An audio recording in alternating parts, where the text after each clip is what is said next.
Hallelujah thank you Jesus.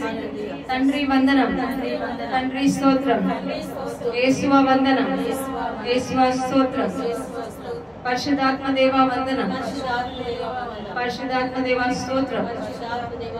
హల్లెలూయా హల్లెలూయా.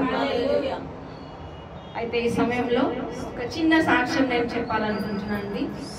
నాకు పాదం కింద చిన్న గ్రోత్ లాగా వచ్చింది, కార్న్ అంటారు దాన్ని, ఒక చిన్న శనగ గింజంత సైజులో. అయితే అది ఒక 2 years నుంచి ఉంది. దాన్ని నేను పెద్దగా పట్టించుకోలేదు. ఇంకా రాను రాను అది నడుస్తుంటే నాకు కాళ్ళలో మనం చెప్పేసుకుంటే ఏదైనా గుచ్చుకుంటుంది కదా నడిచేటప్పుడు, ఆ విధంగా ఇంకా ఎక్కువ దాని సెన్స్ తెలుస్తుంది అనమాట. నడుస్తుంటే కొంచెం ఇబ్బందిగా ఉంది. సో డాక్టర్ దగ్గరికి వెళ్తే అదేం లేదమ్మా, చిన్నది తీసేయాలి, ఒక 2 daysలో తగ్గిపోతుంది అని అన్నారు. చిన్న ప్రొసీజర్. ఓకే అనేసి నేను నవంబర్ మంత్లో, లాస్ట్ ఇయర్ నవంబర్ మంత్లో అది చిన్న సర్జరీ చేయించుకున్నాను. అది తీసేసారు. ఒక 2-3 stitches పడ్డాయి. బ్యాండేడ్ ఇచ్చి మెడిసిన్స్ ఇచ్చి పంపించేశారు. అది తగ్గినట్టే తగ్గుతుంది. ఒక వారం రోజులు యాక్చువల్ తగ్గిపోవాలి ఎవరికైనా, కానీ నాకు 1 month అయిపోయింది, ఇంకా తగ్గట్లేదు. మళ్ళీ డాక్టర్ దగ్గరికి వెళ్ళాం, మెడిసిన్ తెచ్చుకున్నా. డ్రెస్సింగ్ చేస్తూనే ఉన్నారు. ఎవ్రీ 10 days 20 daysకి డ్రెస్సింగ్ చేయించుకున్నా వస్తున్నా. ఇదేంటి ఇంత చిన్నదానికి ఇంత సతాయిస్తుంది ఏంటి అని అసలు చాలా డిస్టర్బ్ అయిపోయామన్నమాట మేమంతా కూడా. డాక్టర్ కూడా అన్నాడు, ఇదేంటమ్మా అసలు 2 రోజుల తగ్గిపోవాల్సింది, అది వారం రోజుల మ్యాక్సిమం తగ్గిపోవాల్సింది, ఇంకా మీరు చాలా డెలికేట్ ఉన్నారు, మీ పాదం చాలా డెలికేట్ ఉంది, మీ స్కిన్ చాలా డెలికేట్ ఉంది అని చెప్తారు కదా వాళ్ళ నాలెడ్జ్ ప్రకారం. మీకు ఇమ్యూనిటీ పవర్ తక్కువ ఉందని చెప్పుకుంటూ వచ్చాను. నేను అనుకున్నా, నాకు ఇమ్యూనిటీ పవర్ ఎందుకు తక్కువ ఉంటుంది? యేసునామంలో నాకు మంచి స్ట్రాంగ్ ఇమ్యూనిటీ ఉంది.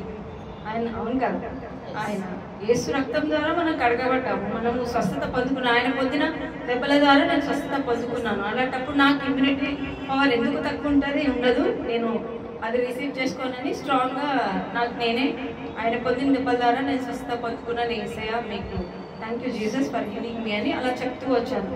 1 month అయింది, 2 months అయింది, డిసెంబర్ కూడా అయిపోయింది. ఇక్కడికి వచ్చినప్పుడు లాస్ట్ టైం అప్పుడు కూడా నాకు కాలు ఇబ్బంది ఉండేది, స్టిక్కర్ పెట్టుకొని వచ్చాను. అంటే అది తగ్గుతుంది, మళ్ళీ లాస్ట్లో రివర్స్ అవుతుంది. అలా ఒక 4-5 times అయింది. జనవరిలో కూడా ఇంకా ఫస్ట్ వీక్ వరకు చూస్తున్నాయి. ఇంకా నేను లాస్ట్కి పట్టించుకోవడం మానేశాను. నువ్వే తగ్గుతుందంటే నేను నీ గురించి ఆలోచించాను అనేసి వదిలేశాను. అసలు వితిన్ నో టైం ఎప్పుడు తగ్గిపోయిందో కూడా నాకు తెలియదు. కంప్లీట్ నార్మల్ అయిపోయింది, స్కిన్ మొత్తం వచ్చేసింది. Thank you Jesus. ఇంకా మెడిసిన్స్ కూడా ఆపేసాము. అసలు చాలా అద్భుతం. అంటే ఎందుకు తగ్గలేదు అనేది తెలియదు, రీజన్ అయితే తెలియదు. ఎందుకంటే కాలు కదా, తడిలో వెళ్ళడము, నడవడము, అసలు రెస్ట్ లేకపోవడము ఉండొచ్చు. కానీ డాక్టర్ చెప్పిన నెగిటివ్ వర్డ్స్ మనము రిసీవ్ చేసుకుంటే కనుక ఇంకా ప్రొలాంగ్ అయ్యేది. మనం అదే ఇక్కడ నేర్చుకోవాల్సిన చిన్న సాక్ష్యమే. కానీ చిన్న సమస్య కూడా కొన్నిసార్లు మనల్ని చాలా ప్రొలాంగ్ చేసి ఇబ్బంది పెడుతూ ఉంటాయి. హల్లెలూయా.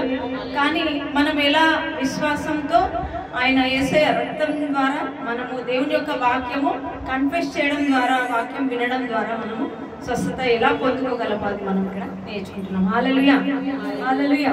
Thank you Jesus, thank you Jesus. So అలా నేను కంప్లీట్గా స్వస్థత పొందుకున్నాను. మీ అందరు కూడా సంతోషంగా ఉన్నారా?